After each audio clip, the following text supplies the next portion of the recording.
Another home game, another disappointing result. Find out what we think's going wrong right here on the Crowing Cockerel podcast.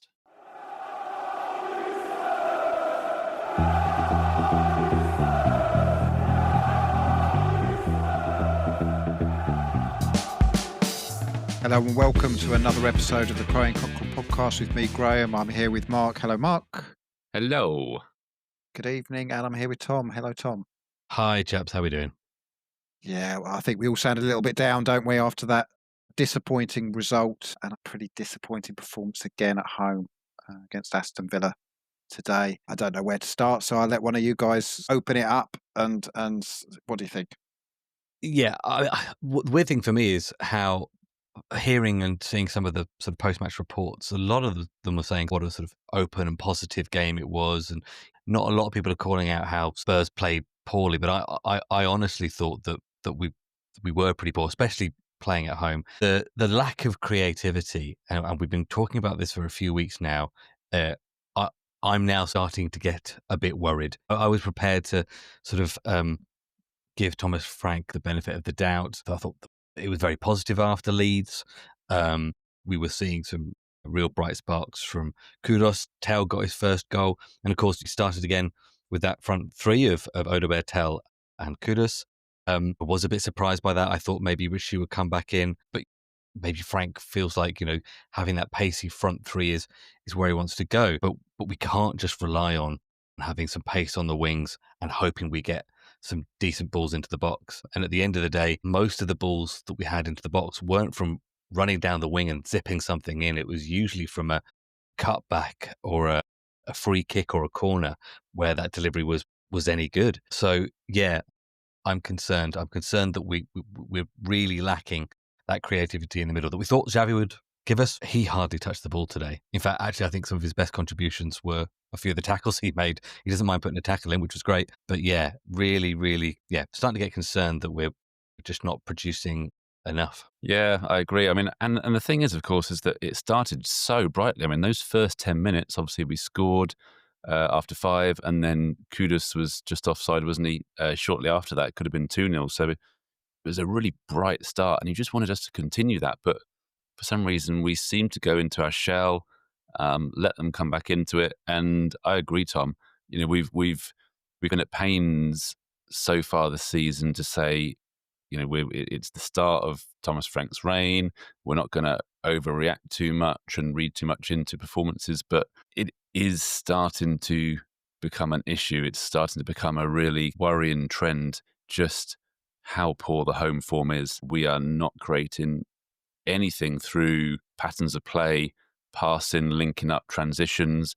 It is all based on individual bits of just dribbling up or set pieces. And yeah, it's a worry. It's a worry that we're prepared to concede so much ground as well. If you spend your time in your own half, stuff like what happened today is going to happen. And yes, both the Aston Villa goals were good goals, but you give quality players time and space on the ball and you're prepared to concede that part of the pitch to them, stuff like that's going to happen. And we're just not taking the impetus when we're at home. We should be the ones really looking to control the tempo and control the possession. And whether it is a tactical thing not to do that, or whether we're just not able to do that, either way, it's a concern. I saw from on high was a team that wants to be compact constantly. Compact in defence, compact in attack.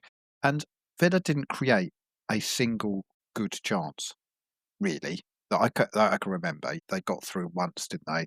And sort of 1-on-1-ish.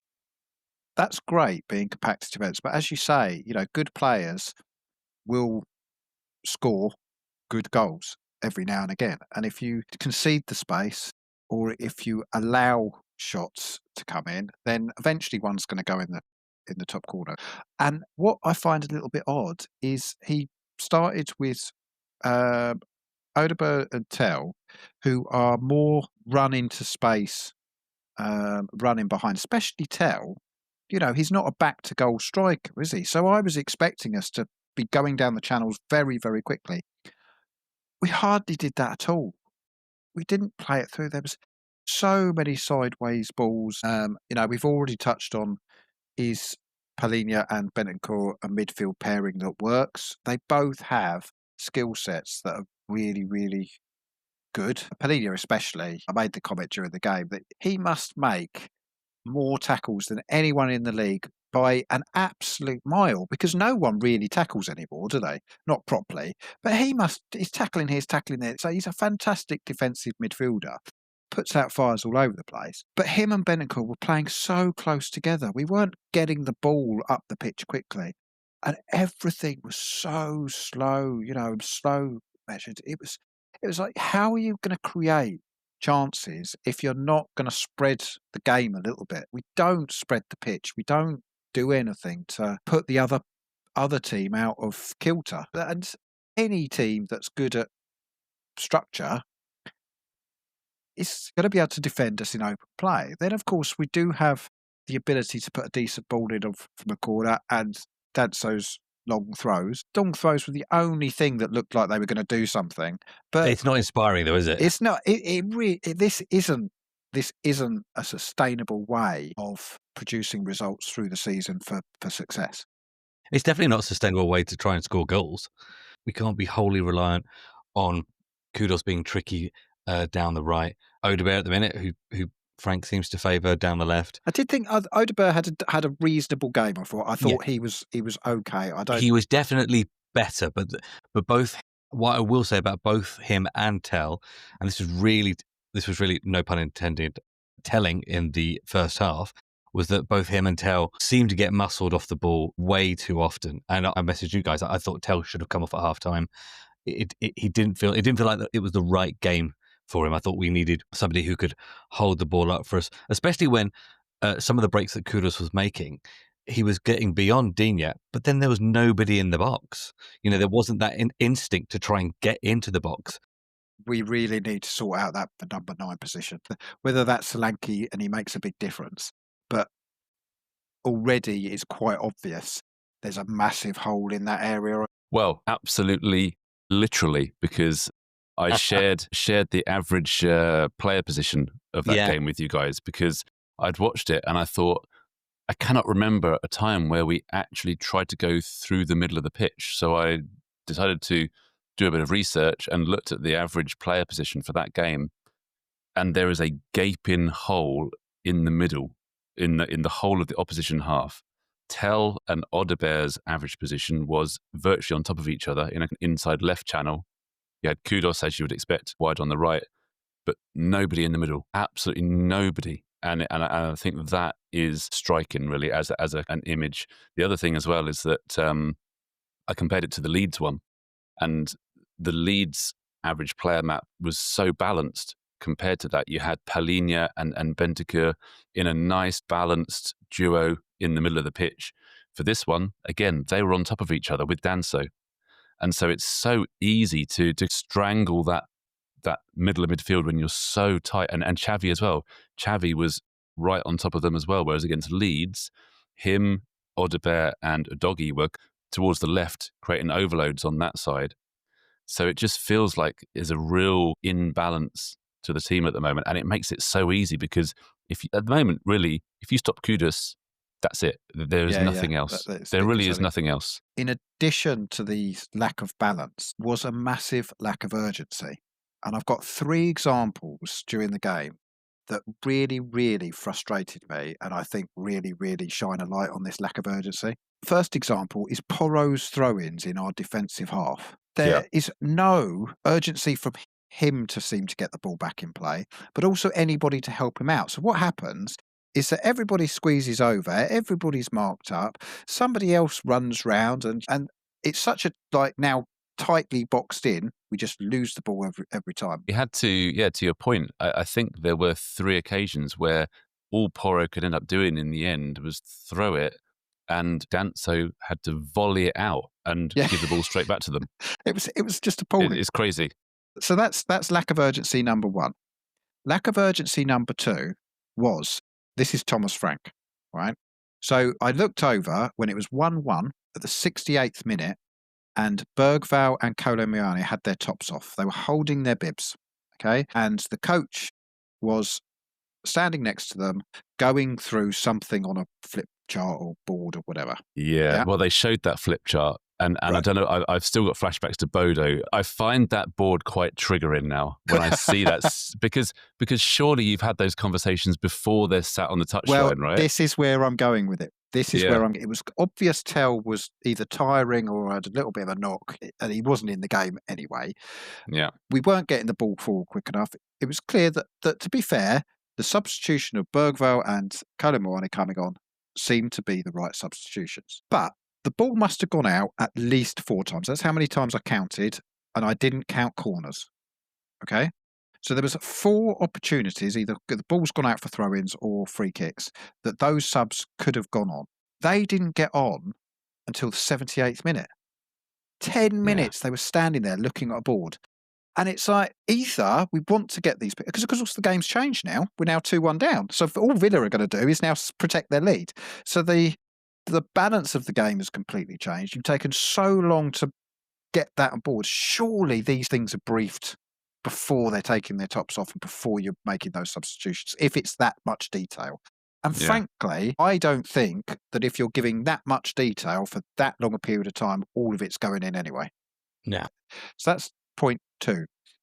The third one is the one thing that seemed to be our go-to to get back in the game was a Danso long throw. But oh my goodness, mate, come on. With the towel. How dry do you want that? At some point, I mean, so I saw somebody tweet that 25 minutes was lost to Danso doing the towel. And it felt like that. It felt like that. But again, appreciate that it's a weapon. But if you're completely reliant on that and you're going to use up so much time to make sure that's all perfect, I think we got a real problem. And there needs to be a message going in that urgency needs to be in our game because, Well, I can tell you this for nothing. I've never spent 25 minutes drying my balls. I'm going to give you a fourth okay. example because we got caught offside so many times today. Now, some of those you can put the blame on a badly timed run, but I would say a lot of that was actually not the problem with the run. It was the delaying of the pass. Yeah. There were so many times when that pass should have gone earlier, and for whatever reason, they just stopped. And by then the run's been made, and then the pass comes and they're offside. And again, it's just that, I don't know what it is. There just doesn't seem to be that bravery and belief and confidence. And it's strange that they don't have confidence because it's not like that we haven't been playing terribly. It's not like we're near the bottom of the league. We've been doing all right. So you would have think that there would be a certain level of confidence and starting to get to know each other a bit more and fluency. I think we do have to give Villa some credit. Yes, we weren't at our best today, but to be fair to Villa, their defence was very good. They closed us down really, really quickly. We found it very difficult to play out from the back. So did they, to be fair. I thought both teams really tried to get on each other when sort of they were trying to play out from the back. This isn't doomsday stuff, but and Villa played well and they were great goals. But if you're at home, you have to create more. You have to have another way, within a game to try and unlock teams. And going back to my original point, the thing that concerns me is at the minute I can't see an offensive plan B from Thomas Frank yet. I can't see an offensive plan A. That was literally what I was about to say. All of the criticism that Man United get over the last 2 or 3 years is, what's the plan? What is the Manchester United way of playing? I can't answer that for Spurs. I don't really understand what the plan is.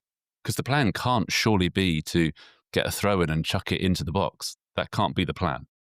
So what is the plan? Enlighten me. Well, I think, you go back to what Graham was saying, the way Thomas Frank plays is by creating a structure that protects that clean sheet, that allows you to maybe control parts of the game and nullify the threats. But that offensive element, for me, what was clear, at least in the Leeds game, was that we were looking at sort of like an counter-attacking team or a team that could press quickly with that front line. But it's when that doesn't work and when a team is either very good at defending or can sit in that low block, that nullifies that threat. And we haven't got enough in the middle at the minute. It doesn't feel like, I mean, I don't want to sort of go at Xavi here because he's still shiny and new to a certain degree, but he hardly touched the ball. No, he was But anonymous. I'm going to stick up for Xavi here because he was playing off the left, but he was playing everywhere. And, you know, again, I've seen the pass map for Bentancur, and you don't know whether he's been told to play like this or whatever. But he made so few successful forward passes. And it's all very well Xavi being the one that we're going to create everything, but he's got to be given the ball in an element of space where he can do some damage. And if you've got two midfielders that are playing on top of each other and there's no transition up the pitch quickly, they will nail that down because they know Xavi's the person that's going to create something. You know, we're too reliant on somebody doing something because we're so structured, and it is so early into the tenure. And let's not forget, we are 6th in the league. We got 14 points out of 8 games. That's not a disaster, but we do have a very hard fixture list in November coming up. And this is my worry because this is what you said last episode. This is where we're going to find out. Yeah, but he has also not got Kulusevski, he's not got Madison, he's not got Kolomani, he's only just had Xavi come in, and he's not got Solanke. Now, Solanke gets a lot of criticism. He's obviously not the world-beating centre-forward that I think a club like Tottenham should have, and we've been used to recently. But at the end of the day, I do think he is a miss. He is the best of what we've got. And he will allow us to get out. That's what he will do. So here's a question for you then. Let me ask you this. You just listed a bunch of players that were injured. Obviously, we had our captain injured in the warm-up, and I thought Danto did well defensively. Yeah, I thought he was our man of the match. I thought, considering he just come in, I thought his performance didn't deserve to be on a losing side. That's a very good shout. But my question is, one thing Romero does very well is that he does like that pass to break the line. He whips that ball into an advanced midfield or into the striker. Do you think if he had been playing today, maybe we would have had a bit more success in cutting through those lines? Is that maybe what we missed? Or is that basically just relying on a centre-back to be our creative force is even more of a concern? Well, that was exactly what I was going to say. If we were relying on Romero to be the one that breaks the lines, that's the problem. I think you've got to give credit to the Aston Villa midfield because I think they did well in sort of choking what creativity we had in the middle. So we are always going to miss Romero. But yeah, I don't think that can be. That's not the reason we didn't win today. And it's always this thing, isn't it? It's always worse when you're losing your home games. What was the atmosphere like after the game? Was there quite a few people? Was there anybody bemoaning Frank, or were people saying we were unlucky? Because we all concede they were 2 good goals. Yeah, I don't think it's at that point yet. I think people were frustrated. I mean, people are definitely recognising that it isn't a good watch. But I don't think we're anywhere near the point where people are gonna tip over the edge or anything like that and start shouting, "Get Frank out!" and get out. What did we make of his post-match comments? Because they were very much. I kind of thought the game would go a bit like that. And credit to Aston Villa, they scored 2 goals, and it's very. Yeah, it's not great when, as a fan, when you've sat through that and you've had to trudge back up the high road in the pouring rain, and it's like it's not a training game. Yeah, we need to be better than this. And if that was how you envisaged the game going, then did you not have any thoughts about how to change the way that game was going? I do think he needs to get really into his head quite quickly that we are not Brentford. We are not a mid-table team, and playing mid-table football and a mid-table acceptance of results is just not okay. And they've got the club shouting that we want to be at the top table, we want to win things and things like that. Well, I'm sorry, one win out of Wolves, Burnley, Bournemouth and Aston Villa at home is frankly not good enough. Yeah, I think for me, around the statement that he made, the fact that he basically just said that it was an even game and Villa took their chances. If he envisaged a different way for us to have played that game, then what you would have liked to have heard is him maybe calling out the performance, calling out the players, and going, "Well, we didn't play the way we wanted, and we didn't push them how we should have done, and we need to do better as a group or whatever." I think we've all said it. It is a concern. Yeah, I think it's just, for me, I just want some sort of acknowledgement that that isn't acceptable as a performance. And to Graham's point, you have to be beating teams like Aston Villa here. And when you combine that with all of the other home games that we've had, yeah, it isn't good enough, and it needs to improve. But we've got some tough fixtures coming up, and yeah, I just hope that it doesn't suddenly become an issue where we really do start going on a bit of a poor run and start dipping back down that table again. Because Frank will have a problem, because if he plays like this and he goes on a very poor run, it's Conte ball without Son and Pete Kane. No, there isn't anything to get us out of hole at the moment. Right, chaps. Should we try and cheer ourselves up with a Thom's teaser? I think we do. Let's do it. Play that jingle. Thom's teaser. Right.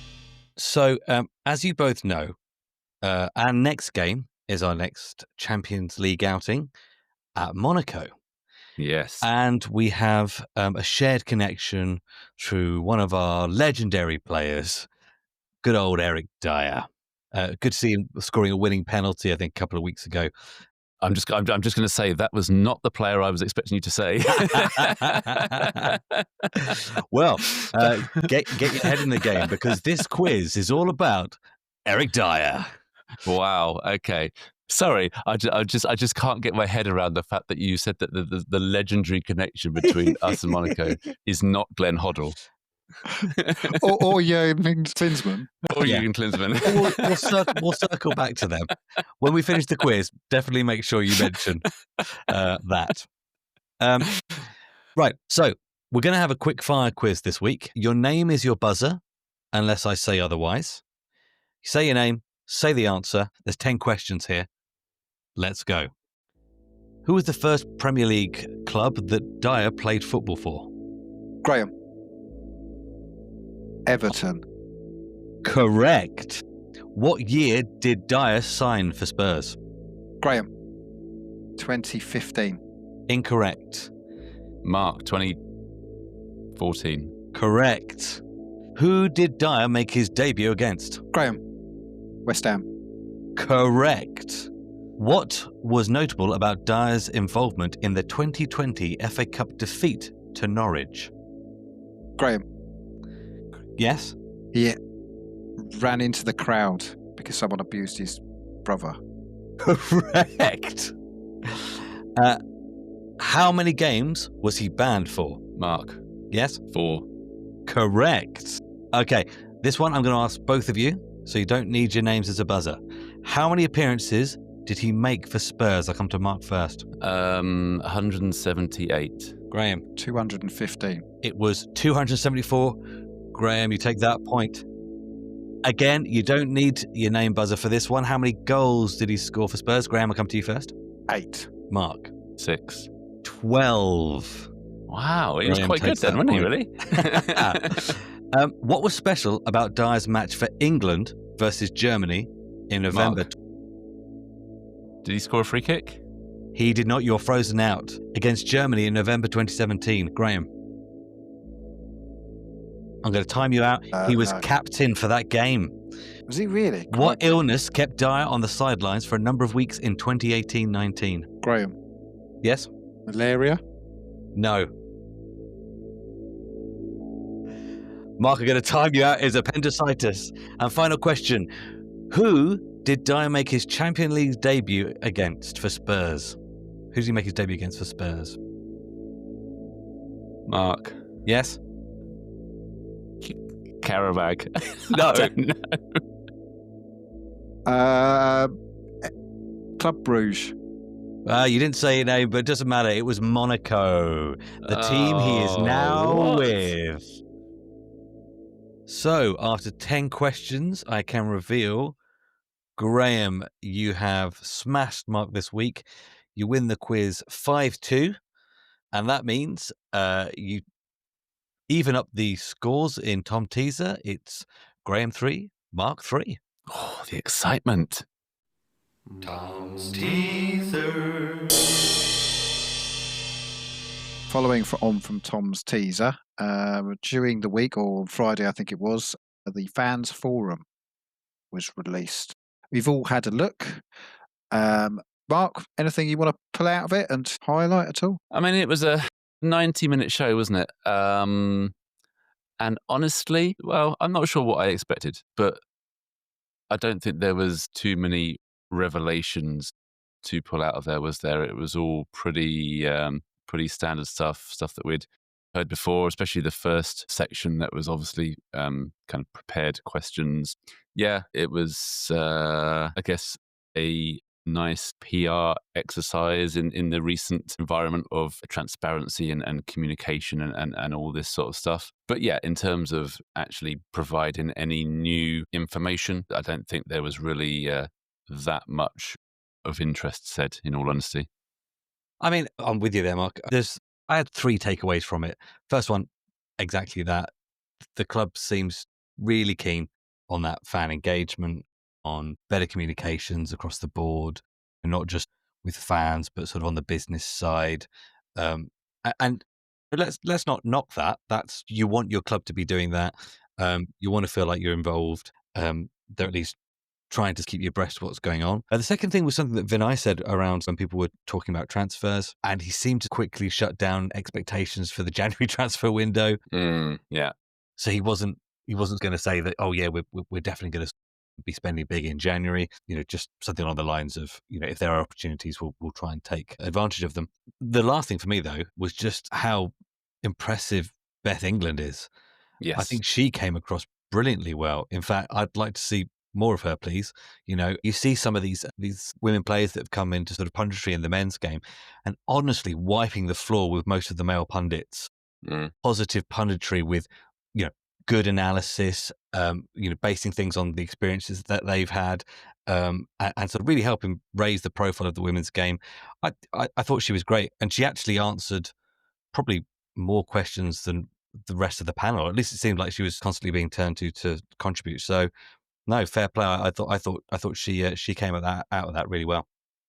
What I found interesting about her answers was the one around bringing in leaders. It sounded to me that she's quite involved with putting this team together in this and the way that things are developing on the women's side. You wouldn't expect on the men's side Kuti to have anything more than an opinion around what the team needs, but it did sound, and I loved her comment as that she wants players that will run through brick walls with her, when sometimes we've got players that will run to the car park. Now That was good. That was brilliant. It was calling a few players. I don't know who those players are, but that probably wasn't a good comment if you're on the wrong end of that, is it? But I just found that really, really interesting that, that she seems to be a big part of changing the culture within that side of the club. I think you've got to remember, though, is that when she joined the club, like, she was the biggest name by a country mile that had ever joined the club. She was a lioness. She'd just won the Euros. She'd won. It was kind of show me your trophy cabinet type thing. So I think she's a big part of kind of Spurs transitioning into a more professional outfit in the women's game. And yeah, I was really impressed with her. I thought she really spoke quite eloquently and really, she was really passionate about the club and obviously a big advocate for women's football. But yeah, no, I loved listening to her. All I'd heard her before is obviously in just like post-match interviews. But yeah, you can imagine her, that group of players really looking up to her. So yeah, very impressive. Well played to couple of the questions there. The first one that I really liked was the lady in the front row. Yeah. that said, right, I sit in the North Stand, you never come near me, hate you all. Yeah, sort it out. Ben Davies' face. Yeah, because I don't think that was lined up, was it? I was like, somebody should have edited that out. That was the more entertaining bit with it. The second half of it was just open session, and yeah, I think that was pretty much the first question, wasn't it? And Ben Davies did the classic kind of middle manager response of "Thank you for your feedback. We'll be sure to take it on board" type thing. Yeah. I mean, Ben Davies is great. He's been a stalwart at the club, but bless him, he does look like he'd fit quite well with a sporting director, middle management type role, doesn't he? Right. So, off the back of a disappointing result this weekend, we then head back into the Champions League. Unfortunately, Eric Dyer is injured, but we are playing his new club, Monaco, away. And then at the weekend, we are away at Everton's new stadium. So we've got a couple of predictions to do. So start with Monaco. Tom, what's your prediction for Monaco? I'm going to go with 2-2 again. And look, he knows the league, so why not? Colin Moani is my scorer. I do think Monaco are probably the weakest of the teams in our fixture group, and obviously we're much stronger away from home than home, it seems. So I think reasons for optimism. So I'm going to go for a solid 2-0 win, and I am going to pick Richarlison to score one of the goals. I do think we'll get a result out there. I think we'll step up a little bit. It's a concern that Romero probably isn't going to be able to play, but I do think we're going to win, and I think we're going to win 2-1, and I think the goal scorer is going to be Kudus. So then, of course, we get to visit a shiny new stadium, the Hill Dickinson Stadium, new home of Everton. We've tend to do pretty well against Everton, or we always used to at Goodison anyway. So what do we reckon? Sunday afternoon, the big game. What do we think, Graham? Yeah, tough one, because they've got that new stadium atmosphere. You know, I rate David Moyes as a manager of that club. You know, I think he's going to do really well there again. I think Grealish has been a really, really good signing for them. But I also think that they are limited. And hopefully we've got enough quality up front. And I think this is where Kolo Muani will be fit. So I think we, again, are going to sneak this. I'm going to go 2-1 again, like a broken record, but this time Kolo Muani. Right, Tom? Well, I can't go 2-2 again. The one thing when I think about Everton is that they seem to have found a bit of a groove this year, but I don't rate them greatly going forward outside of Grealish necessarily. I'm not that blown over by their defence either. But I'm going to try and be positive. I'm going to hope that we build on perhaps a better performance in Monaco. I'm going to go for a 2-0 win based on nothing but hope. And I'm going to go for one of the goal scorers as well. I can't really look past Richarlison going back and scoring against Everton. Yeah. No, it's a fair shout. So, yeah, I kind of agree with Graham in terms of I think Everton are still going to be on that little honeymoon period with their new stadium. Probably going to be a great atmosphere, tricky place to go. So I'm going to predict a draw, 1-1 draw. And I think our goal scorer is probably going to be, I'm going to go Palhinha, 1-1. I think it might be the perfect time for a cockle-doodle diss. His hair's too long. He just honestly call him like a sponge pudding. Cock-a-doodle diss. Yes, so I have got a cockle-doodle diss this week, and it comes off of the back of the international break, where once again we heard the same old boring, tried-out phrases coming out. The level of disrespect that Sir Harry Kane gets is an absolute disgrace. Yeah, absolutely. Now, obviously, he is a Spurs legend, which means that we can't exactly be completely objective when we're talking about him. But seriously, I'm just going to, have a quick rundown of his stats. 280 goals for Spurs, 104 goals in 107 games for Bayern, which is just insane, and 76 goals for England. When the record for years and years and years and years and years was 49. 49. Yeah. insane. And yet you look at an England game and you look at the comments, and there will always be so many comments saying, oh, yeah, he only does it against the rubbish teams, never turns up in major competitions, never does anything in big games. I don't understand it. And again, as a Spurs fan, I won't understand it. But can you give any sort of argument, do you think, to where that sentiment comes from other fans? Let's face it, mainly England fans. I'm same as you, Mark. I'm flabbergasted, and I think it comes from a position as well of having watched so much of him, where you realise he isn't just a goal scorer. I see him as having the same level of football intelligence as someone like Bergkamp. The way he can see a pass, the way he can drop into spaces, but still get into those positions to score as many goals as he does. There is that argument that he's got a lot of goals against lower ranked oppositions, but that's not his choice. He doesn't choose the opposition he plays against. That England have always played lower rank. Well, that's because, and you're always going to if you're one of the top 10 teams in the world. That's right. And qualification has always been against, lower rank positions. And when they played San Marino 30 years ago, San Marino were a lot worse than they are now. Yeah. They're still relatively poor, but they're a better football team now than they were 30 years ago. Absolutely. So I don't have that argument at all. The thing about him not turning up in big games, well, England didn't qualify for anything beyond a quarter final, apart from once 1990 and once in 1996. So, but after winning the World Cup in 1966, the guys played 3 semi-finals, major tournaments, 2 finals, and England didn't win the finals. But to suggest he has to run the game, that sort of thing, and it's the same with Spurs. And I was one of them, because you expected so much from him.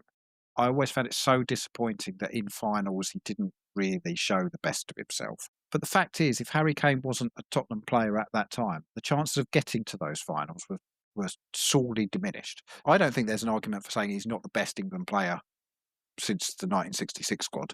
I can't see an argument for suggesting he's not the best Spurs player of the modern era. It's just embarrassing, and all you can put it down to is I think fan rivalry.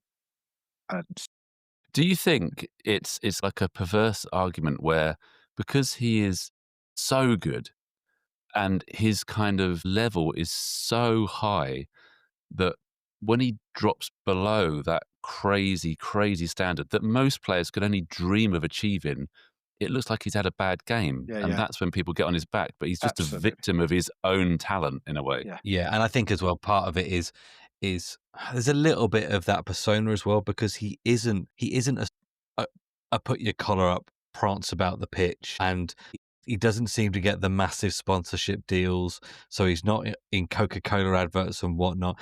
And maybe Harry Kane is saying, no, I don't want that. That's not who I am. I don't want to be that personality. I just want to play the football. And if that's the case, he's even more of a legend.